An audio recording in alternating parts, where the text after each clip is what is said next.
आपका स्वागत है वेदरों के। और आज की क्लास में हम क्या पढ़ने वाले हैं, तो आपदा का जितना भी इम्पोर्टेंट ऑब्जेक्टिव क्वेश्चन है जो कि आपकी एग्जाम जो आने वाली है उसमें यहाँ से अगर पूरा पूरा देखते हो तो आपको लगभग 4 से 5 नंबर तक आपके एग्जाम में यहाँ से बढ़ता है। ठीक है, तो बिना टाइम वेस्ट करते हुए चलते हैं पहला क्वेश्चन पे। लेकिन मैं तो आप लोग पूरा पूरा क्वेश्चन देख लेंगे। ठीक है जी, चलिए यहाँ पे पहला क्वेश्चन पे। पहला क्वेश्चन क्या कर रहा है कि नदियों में बाढ़ आने का प्रमुख कारण क्या है। तो पहला ऑप्शन है जल की अधिकता, वर्षा की अधिकता, और क्या कर रहा है नदी के तल में अवसाद का जमा। ऑप्शन बी हो जाएगा काम की वर्षा अधिक होगा तो क्या होगा, नदियों में बाढ़ ज़्यादा पानी हो जाएगा जिसके कारण क्या हो जाएगा, तो नदियों में बाढ़ आने का प्रमुख कारण हो जाएगा। ठीक है, तो ऑप्शन बी हो जाएगा इसका क्या हो जाएगा, ऑप्शन बी हो जाएगा ना। चलिए आते हैं अगला क्वेश्चन पे। अगला क्वेश्चन तो देख ही रहे आप लोग, भूकंप संभावित क्षेत्रों में भवनों की आकृति कैसी होना चाहिए। तो आयताकार होना चाहिए, आयत के आकार का होना चाहिए जिससे क्या हो कि भवन जो है तो जल्दी से जल्दी न टूटे ना। चलिए अगला क्वेश्चन है कि सुनामी का प्रमुख कारण क्या है। तो सुनामी का प्रमुख कारण है समुद्र में भूकंप का आना ना। यही हम आंसर हो जाएगा, क्योंकि आप लोग सुनामी का भी आंसर हम बताए थे कि भूकंप के अंदर होने वाली हलचल को सुनामी कहते हैं। तो वहाँ से ही रिलेटेड है कि सुनामी का प्रमुख कारण क्या है, प्रमुख आने का, तो समुद्र में भूकंप का आना या कंपन का आना। ठीक है, तो ऑप्शन ए हो जाएगा। आते हैं अगला क्वेश्चन पे। अगला क्वेश्चन देखते हैं हम लोग, भूकंप केंद्र के ऊर्ध्वाधर पृथ्वी पर स्थित केंद्र को क्या कहते हैं। तो क्या कहते हैं, तो अधि केंद्र कहते हैं। क्या कहते हैं, अधि केंद्र। ठीक है, चलिए अगला क्वेश्चन पे आते हैं हम लोग। अगला क्वेश्चन है बाढ़ से सबसे अधिक हानि किसको होता है। तो इनमें सभी को होता है, फसल को होता है, पशुओं को होता है, भवन को, आदमी को भी, यानी सभी को होता है। ऑप्शन डी हो जाएगा। चलिए आते हैं अगला क्वेश्चन। अगला क्वेश्चन है कृषि सुखाड़ होता है। कृषि सुखाड़ होता है जल के अभाव के कारण। कृषि सुखाड़, कृषि में सुखाड़ कब आएगा, जब जल की कमी होगा। तो ऑप्शन ए हो जाएगा ना। चलिए अगला क्वेश्चन है कि निम्न में कौन मानव जनित आपदा है। तो निम्न में कौन मानव जनित आपदा है। तो आतंकवाद हो जाएगा। आतंकवाद मानव के ऊपर आता है। चलिए इसके आंसर हो जाएगा आतंकवाद। अगला क्वेश्चन पे आते हैं हम लोग कि इनमें से कौन प्राकृतिक आपदा नहीं है। तो प्राकृतिक आपदा आतंकवाद नहीं है, तो मानव जनित आपदा बाद में भूकंप, बाढ़, सुनामी सब प्राकृतिक आपदा हो गया। चलिए अगला क्वेश्चन पे आते हैं हम लोग, भूकंप निम्नलिखित में कौन प्राकृतिक आपदा है। निम्नलिखित में कौन जो है तो प्राकृतिक आपदा है। तो भूकंप हो जाएगा प्राकृतिक आपदा, बाद बाकी ये सब जितना जो आग लगना, बम विस्फोट, रासायनिक दुर्घटना, ये सब क्या हो जाएगा, मानव जनित आपदा। चलिए अगला क्वेश्चन पे आते हैं। अगला क्वेश्चन, बिहार का कौन सा क्षेत्र बाढ़ग्रस्त क्षेत्र है। तो उत्तरी क्षेत्र। बाढ़ जो है उत्तरी क्षेत्र में आता रहता है सबसे ज्यादा। हम लोग भी उत्तरी क्षेत्र में आते हैं ना। अगला क्वेश्चन है निम्नलिखित में से किस नदी को बिहार का शोक नदी कहा जाता है। तो कोसी नदी को। कौन सी नदी, कोसी नदी। चलिए अगला सवाल है बाढ़ क्या है। तो बाढ़ है प्राकृतिक आपदा। कौन सा आपदा, प्राकृतिक आपदा। अगला सवाल है सूखा किस प्रकार की आपदा है। तो सूखा जो है तो प्राकृतिक आपदा है। अगला क्वेश्चन, सूखे की स्थिति किस प्रकार आती है। तो सूखे की स्थिति जो है तो धीरे धीरे आती है, एकाएक नहीं ना आती है, धीरे धीरे।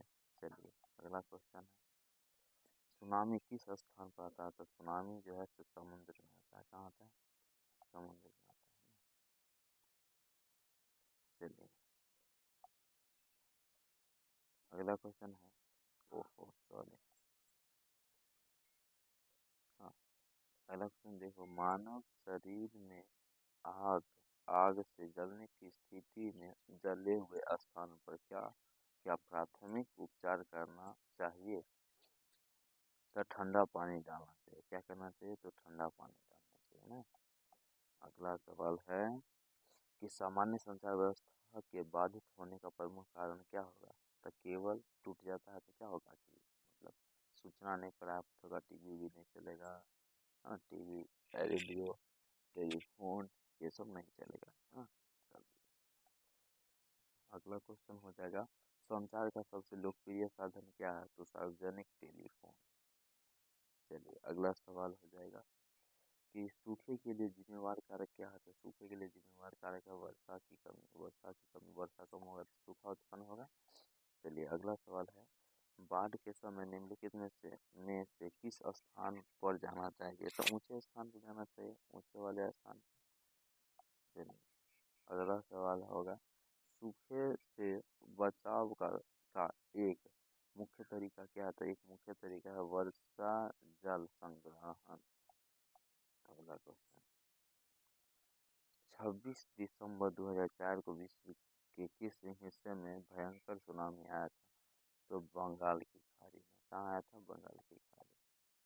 चलिए अगला सवाल होगा, भूकंप से पृथ्वी की सतह पर पहुंचने वाली सबसे पहली तरंग को की क्या कहते हैं? तो की तरंग कहते हैं। की तरंग, ये क्वेश्चन बहुत ज़्यादा भीड़ है, ठीक है, एग्जाम की बिंदु से, तो याद कर लो।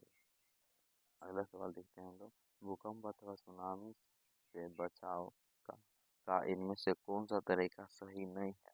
तो इसका जो ऑप्शन डी हो जाएगा, भगवान भरोसे बैठे रहना। जब कोई आपदा आता है तो हम भगवान के भरोसे बैठे रहेंगे तो होगा, उससे नहीं ना होगा। तो वही इसका आंसर हो जाएगा, भगवान भरोसे बैठे रहना। ठीक है जी। चलिए अगला क्वेश्चन का हम लोग, अगला क्वेश्चन है 25 नंबर,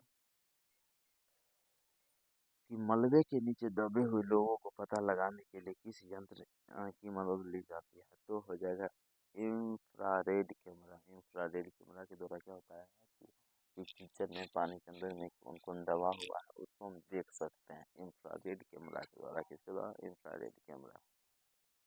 चलिए अगला क्वेश्चन पे आते हैं हम लोग, महासागर के तल पर होने वाले कंपन को किस नाम से जाना जाता है? तो सुनामी के नाम से जाना जाता है। किस नाम? सुनामी नाम से। अगला सवाल पे आते हैं हम लोग, भूपटल के नीचे वह स्थान जहाँ भूकंप का जन्म होता है क्या कहलाता है? क्या कहलाता है? तो भूकंप केंद्र कहलाता है, भूकंप केंद्र। चलिए अगला सवाल, भूस्खलन वाले क्षेत्र में ढलान पर मकानों का निर्माण क्या होता है? भी अनुचित होता है, अनुचित होता है। वहाँ पे नहीं बनाना चाहिए, क्योंकि क्या, मिट्टी कभी भी कट सकता है, भूस्खलन हो सकता है। भूस्खलन का मतलब होता है मिट्टी का कटाव। चलिए अगला सवाल, अगला सवाल है 29वां, सुनामी प्रभावित क्षेत्र में मकानों का निर्माण कहाँ करना चाहिए? तो कहाँ करना चाहिए? समुद्र तट से दूर करना चाहिए। ऑप्शन सी हो जाएगा। अगला सवाल है कि इनमें से कौन मानव जनित आपदा में है? तो मानव जनित आपदा जो है महामारी में, महामारी मानव जनित नहीं होता है। चलिए अगला सवाल, बिहार बिहार किस भूकंप जोन में आता है? तो आता है ये तीसरा तीसरा जोन में आता है। कौन सा जोन में होता है? 3 नंबर जोन। ठीक है, ध्यान रखिएगा, बिहार जो है तीसरा जोन में आता है। अगला सवाल हो जाएगा, बस्ती मकान में आग लगने की स्थिति में क्या करना चाहिए? तो क्या करना चाहिए? अग्निशामक यंत्र को बुलाना चाहिए ना, यही ना करना चाहिए कि भगवान भरोसे बैठे रहना चाहिए। चलिए अगला सवाल, सुदूर संवेदी उपग्रह, सुदूर संवेदी उपग्रह का प्रयोग किस लिए होता है? तो किस लिए होता है? तो साधनों की खोज के लिए होता है ना, साधनों की खोज के लिए। चलिए बहुत। अगला सवाल होगा, इनमें कौन पर्वतीय राज्यों के लिए गंभीर आपदा किंतु बिहार के लिए आपदा नहीं है? तो बिहार के लिए आपदा कौन है? भूस्खलन या हिमस्खलन? भूस्खलन या हिमस्खलन। चलिए अगला सवाल, आकस्मिक प्रबंधन का प्रमुख घटक कौन है? तो आकस्मिक प्रबंधन का प्रमुख घटक जो होगा इनमें से सभी हो जाएगा, क्योंकि गांव मोहल्ला जितना भी है यहाँ पर प्रशासनिक हो जाएगा, सांवेदिक संगठन, गांव या मोहल्ला सब हो जाएगा। ऑप्शन डी हो जाएगा इसका आंसर। अगला सवाल पे आते हैं हम लोग, कि निम्न में कौन प्राथमिक उपचार का सामान है? तो प्राथमिक उपचार का सामान हो जाएगा बैंडेज और टेप। सबसे पहले बैंडेज का प्रयोग करना चाहिए जब कुछ हो जाए तो। हाँ, अगला सवाल है कि 2001 में जापान में भूकंप एवं सुनामी किस दिन आया था? तो किस दिन आया था? तो 11 मार्च को आया था। कब आया था? 11 मार्च। ध्यान रखिएगा कि जापान में जो है भूकंप किस दिन आया था? तो 11 मार्च को आया था ना। चलिए अगला सवाल, कि आपदा प्रबंधन किया जाता है। आपदा प्रबंधन में से सभी जिला स्तर पर, राज्य स्तर पर, राष्ट्रीय स्तर पर, सभी पर होता है ना, सभी हो जाएगा ऑल। चलिए अगला सवाल पे आते हैं हम लोग। अगला सवाल है, भूस्खलन प्रभावित क्षेत्रों में ढलान पर मकान बनाया जाता है। ढलान का असुरक्षित है ना, सुरक्षित नहीं है वहाँ पे। अगला सवाल हो जाएगा 40 नंबर की, प्रखंड स्तर पर आपदा प्रबंधन के लिए किससे उत्तरदायी बनाया जाता है? तो किससे बनाया जाता है? तो पंचायतीय समिति को। किसको? पंचायतीय समिति। चलिए बहुत बढ़िया। अगला सवाल हो जाएगा, 26 दिसंबर 2004 को बंगाल की खाड़ी में सुनामी आने से भारतीय द्वीप समूह का कौन सा पॉइंट विलुप्त हो गया था? तो कौन सा पॉइंट विलुप्त हो गया? Indira point, Indira point, Indira point, Indira point. चलिए अगला सवाल है कि समुद्र तल में होने वाले प्राकृतिक हलचल का पता किससे लगाया जाता है? तो सुनामी मीटर से। सुनामी से। सुनामी क्या हमको पता है आप लोगों को कि समुद्र में होने वाले हलचल को क्या करते हैं? सुनामी कहते हैं। तो सुनामी है ना मीटर होगा जी। ठीक है अगला सवाल, आपदा प्रभावित, आपदा प्रभावित बोला है, आपदा प्रभावित लोगों के लिए निम्नलिखित में कौन जीवन रक्षक हो सकता है? तो कौन होगा? तो सी हो जाएगा ना, ये होगी जो राष्ट्रीय के कैडेट कोर के स्वयंसेवक और राष्ट्रीय सेवा योजना के स्वयंसेवक, ये सब हो सकता है ये भी दोनों। ठीक है चलिए अगला क्वेश्चन है कि भारत में चक्रवात आने की अवधि होती है। चक्रवात आने की अवधि जो होता है अक्टूबर नवंबर में चक्रवात लगभग आता है। ठीक है चलिए अगला क्वेश्चन हो जाएगा कि सिंचाई आयोग के अनुसार हर वर्ष लगभग कितने भू क्षेत्र पर सूखा सूखा पड़ता है? तो कितना पर पड़ता है? तो ऑप्शन ए हो जाएगा 16%। कितना पर? 16%। अगला क्वेश्चन हो जाएगा, देश का सर्वाधिक आपदा ग्रसित राज्य कौन सा है? तो बी हो जाएगा बिहार। सबसे ज्यादा आपदा यहीं ग्रसित है, यानी सबसे ज्यादा आपदा यहीं आता है, बिहार है। अगला क्वेश्चन 47 नंबर के, 50 सेंटीमीटर से कम वर्षा वाले क्षेत्र में कौन सी स्थिति उत्पन्न होती है? तो कौन सी स्थिति उत्पन्न होती है? तो सूखा की स्थिति। कम वर्षा होगा तो सूखा उत्पन्न होगा ना। चलिए बहुत बढ़िया। अगला क्वेश्चन पे आते हैं। कोई भी प्रबंध तब तक सफल नहीं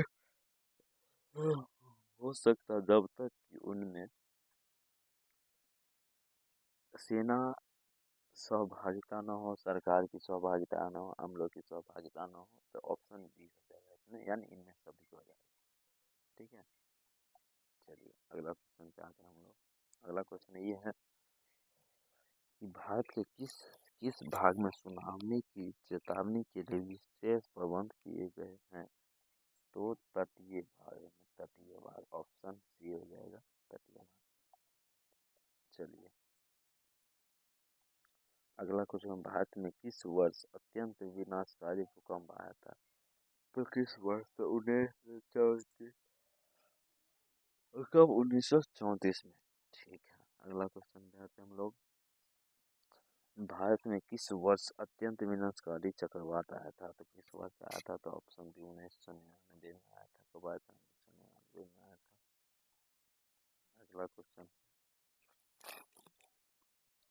हाँ अगला क्वेश्चन ये है कि इंडियन प्लेट के खिसकने की दर दर है क्या है? तो 3 से 5 सेंटीमीटर प्रति वर्ष हो जाएगा। ऑप्शन बी हो जाएगा ना। चलिए ठीक है अगला क्वेश्चन पे आते हैं हम लोग। एनडीआरएफ, एनडीआरएफ का विस्तृत रूप है एनडीआरएफ, इसका फुल फॉर्म क्या होता है? तो इसका आंसर हो जाएगा नेशनल डिजास्टर क्या है, रिस्पॉन्स फोर्स, यानी कि ऑप्शन सी। चलिए बहुत बढ़िया। अगला क्वेश्चन पे आते हैं हम लोग।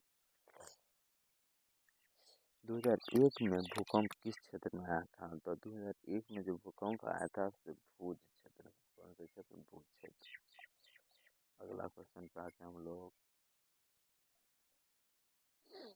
भूकंप एवं सुनामी को किस यंत्र से मापा जाता है? तो रिएक्टर स्केल से मापा जाता है ना। अगला क्वेश्चन पे आते हैं हम लोग। सूखे के लिए जिम्मेवार कारक है। सूखे के लिए जिम्मेवार कारक क्या है? वर्षा की कमी। वर्षा की कमी। अगला क्वेश्चन पे आते हैं हम लोग।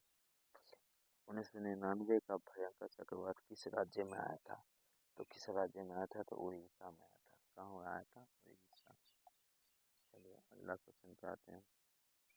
इनमें से इनमें इनमें से कौन आकस्मिक प्रबंधन के घटक नहीं है? तो कौन नहीं है? संगीतकार। संगीतकार ना। चलिए इसी के साथ क्या होता है कि ये वीडियो समाप्त होने वाली है, क्योंकि इतना ही क्वेश्चन है। तो अगर पूरा पूरा आप लोग ये सारा याद कर लेते हो तो 4 से 5 नंबर तक आपके से, यानी कि आपका से जितना भी ऑब्जेक्टिव होगा वो सारा आपका यहाँ से क्लियर हो जाएगा। तो मिलते हैं अगले वीडियो में। तब तक के लिए एग्जाम के लिए ऑल द बेस्ट। बहुत जल्द मिलेंगे नेक्स्ट वीडियो के साथ। तब तक के लिए बाय बाय।